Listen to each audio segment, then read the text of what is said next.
Hello, everyone, and welcome back to my study on the 8 miracles of Christ in the book of John. And what I'd like to do today is go over the second and the third sign. Second being the nobleman's son who was sick, and the impotent man made whole.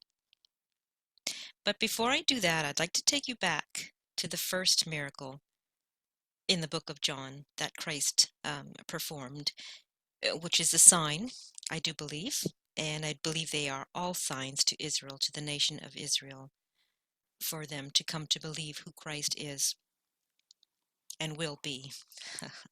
So in the first video, I wanted to establish the water, that was the word, the wine, which is his blood, the water pots, which is the purification, purifying of the Jews or of Israel, the nation, and the drawing out and the bearer of the water, the word, of the water that became the wine, which is the sacrifice, and the bearer right now, who is a God, bearing Christ's blood in heaven.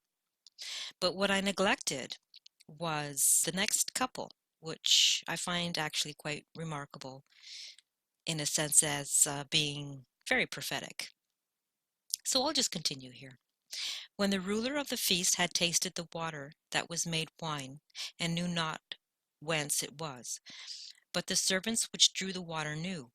So the servants knew that the water was turned into wine in a physical sense, but in a spiritual sense, they don't see that the word has become the sacrifice, not quite yet. It's just not meant to be that way yet. These are just signs for Israel to understand who he is and who he will be. The governor of the feast called the bridegroom. So the governor, the ruler of the feast, called the bridegroom, and saith unto him, Every man at the beginning doth set forth good wine, and when men have well drunk, then that which is worse.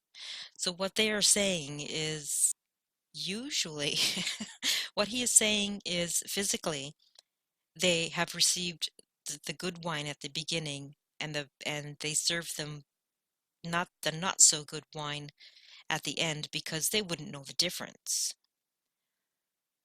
But what the governor is saying to the bridegroom is saying, but thou hast kept the good wine until now. So what he's really saying to me is he's pretty much saved the best for last instead of the other way around. And I find that quite remarkable. And it's actually quite prophetic. I just wanted to bring you here. It always brings me back to the statements of the last shall be first and the first shall be last. I just wanted to show you that. And what I find prophetic about that is it's amazing that the first miracle starts with a wedding, and as we read our scripture and continue on, it will end with a wedding. I find that quite interesting. Okay, we're going to move on now to the second miracle of the healing of the nobleman's son.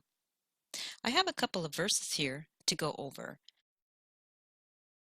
in scripture and chapters 2 that takes me away from this just to prove a point. Okay, so where am I going to start here? Yes, this is where I'd like to start now. Now after 2 days he departed thence and went into Galilee. Now after 2 days. That is very significant, and I'm going to leave that for now because that will come up again.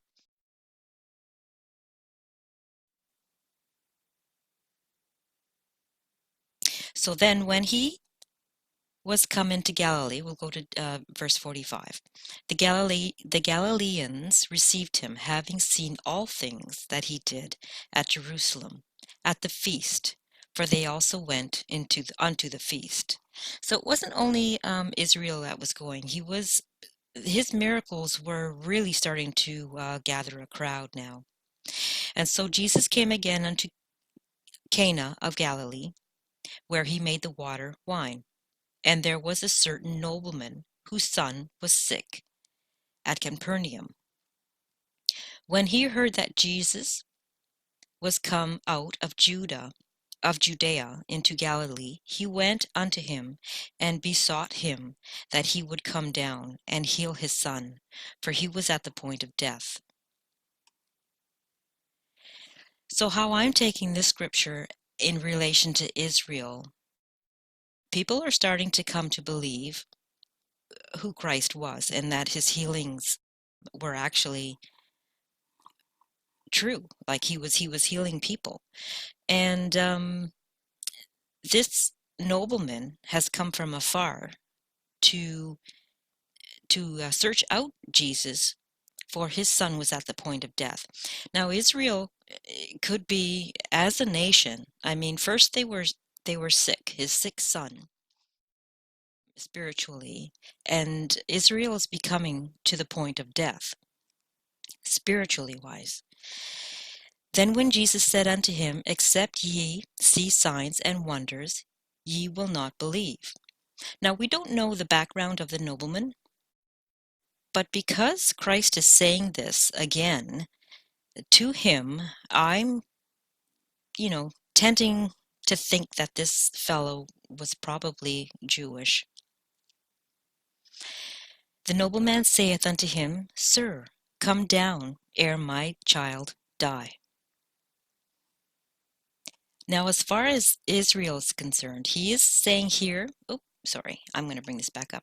He is saying here that his son, and then down here, he says his child die. Now, if I take you to, let me see, a verse, Exodus 4:22, I just want to show you how son and how child relates to the nation of Israel, if this comes up. So we'll give it a moment here. Shouldn't be too long, I hope. Here we are.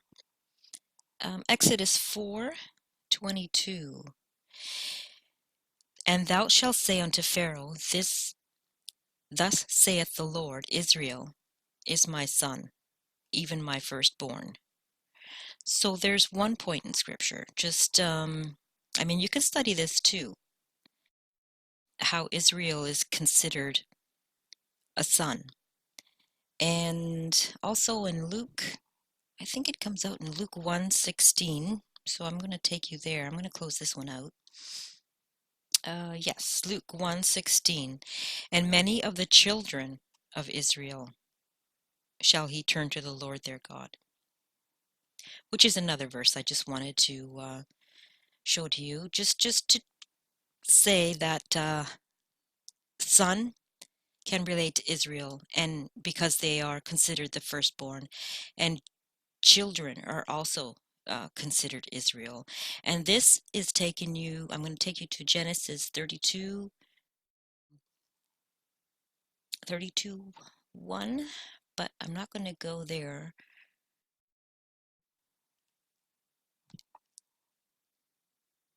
28, I think it was. Yes, Genesis 28. And he said, Thy name shall be called no more Jacob. And this is when Jacob was struggling with God. This is where God changed Jacob's name to Israel. So my point being, I'll just read this. For as a prince hast thou power with God and with men hast prevailed. I just wanted to show you that the children can relate to Israel. And the meaning of the word Israel is God. God will prevail. God has prevailed. You can look that up, but that's the meaning of Israel. And I think that's kind of interesting how God named him Jacob Israel. And I also want to take you to Ezra, the book of Ezra in the Old Testament. And I just wanted sort of to solidify this. And Jacob had the 12 sons, which became the 12 tribes of Israel.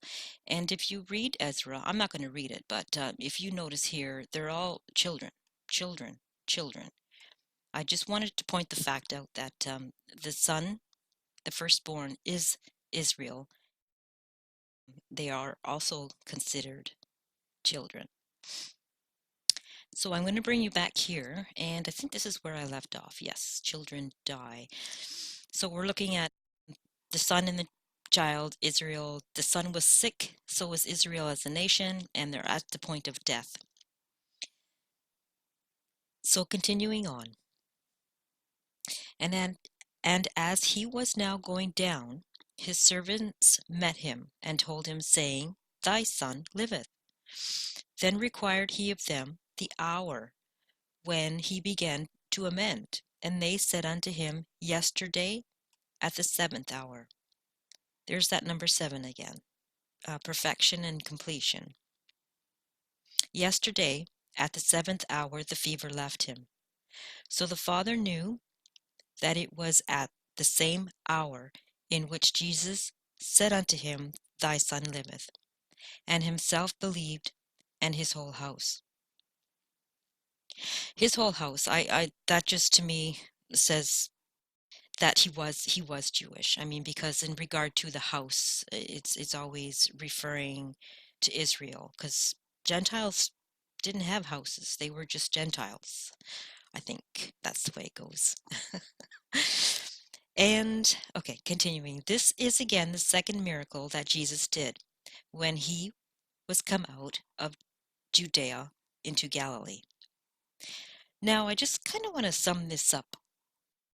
I don't want to sum it up too much because I like to do a conclusion and a sum up of all the 8 miracles later. But if you notice in this whole scenario, how the nobleman came from afar in order to find Christ, and he wanted him to actually go with him to his son by his side. But Christ healed him at that moment and at that specific hour. And I just want to say about this, I mean, we believe, we have faith, and we sometimes wonder if our prayers are answered. Now, Christ did not have to be directly at his side or lay hands on him to touch him. Christ was showing his divine power in perfection, I believe here. And Christ could heal at any time and anywhere. He did not need, like I said, the hands-on of his manifestation and his miracles to come to pass. It's the power of faith and prayer. I mean, this man had faith, and I just want to say about the prayer, even though Christ is not here on earth, he is with us here in spirit. So he does hear your prayers, and I just kind of want to comfort you with that he does hear our prayers, and he can heal, and he can manifest his powers at any moment and at any time. So I'm going to move on to the next one, the third one, which is in John 5, which is the impotent man made whole. After this, there was a feast of the Jews, and Jesus went up to Jerusalem. Now there is at Jerusalem by the sheep market a pool. Now here's another reference to water, which is called in the Hebrew tongue Bethsaida, having 5 porches. Here's your number 5, which is in biblical numbers, meaning a number of grace, which I find ironic because this is in chapter 5. But that's just me, and I'll continue. In these lay a great multitude of impotent folk, of blind, halt, withered, waiting for the moving of the water. Now, moving of the water here has a meaning, and I'm going to get into that too. For an angel went down at a certain season. Now, season to Israel is pretty much a feast day. For an angel went down at a certain season into the pool and troubled the water.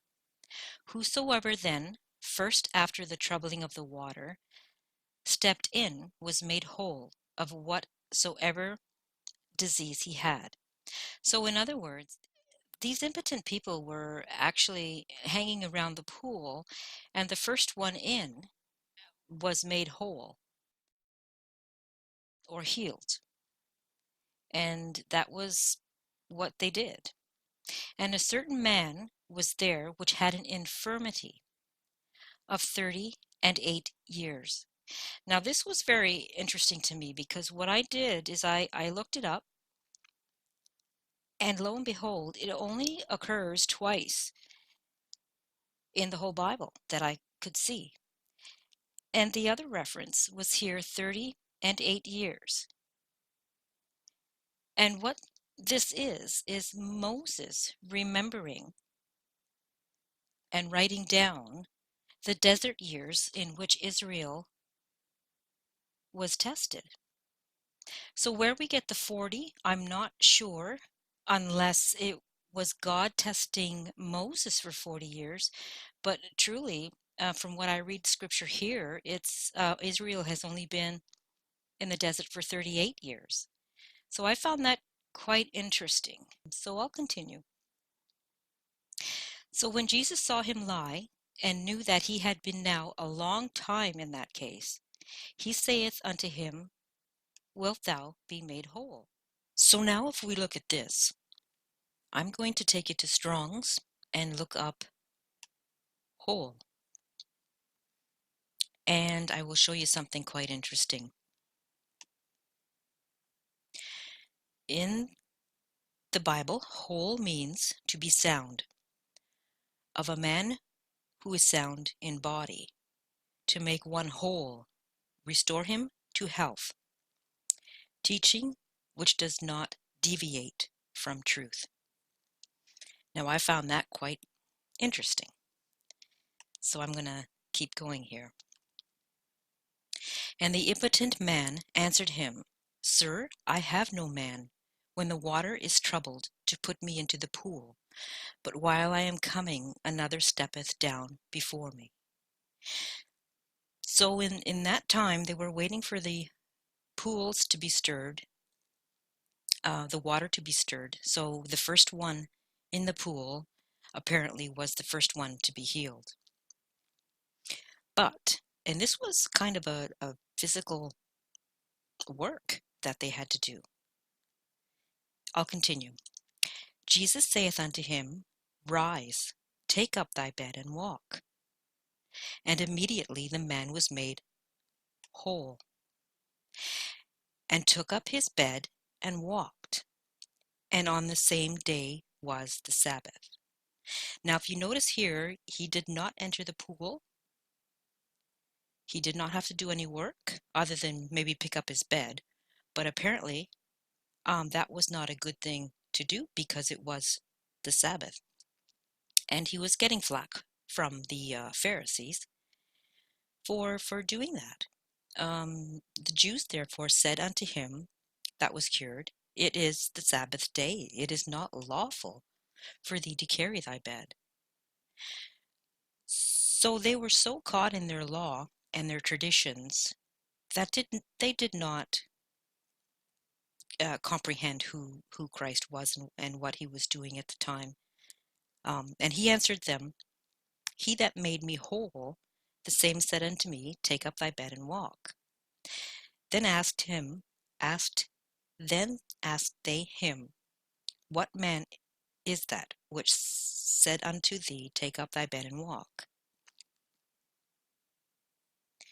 I'm going to pull this down a bit. And he that was healed wist not who it was. So therefore he didn't even know who he was. But I just want to say, just by him hearing the word, he was immediately healed of his infirmities. Or infirmity, I'm not quite sure. He could have had more than one, which I do believe he had more than one because as the state of Israel has more than one infirmity at the moment, spiritually, but I'm getting to that. Afterward, Jesus findeth him in the temple and said unto him, Behold, thou art made whole. Sin no more, lest a worse thing come unto thee. So at the end of this, too, they were trying to persecute Christ as well for working on the Sabbath, and that just proves to me that they see what they want to see, and they were so stuck in their law, they were not hearing the word, the moving water at that time. So they were more into their tradition.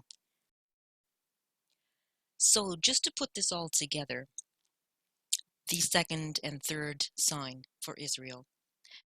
The second sign, we notice that we're introduced to the Son and we're introduced to the child.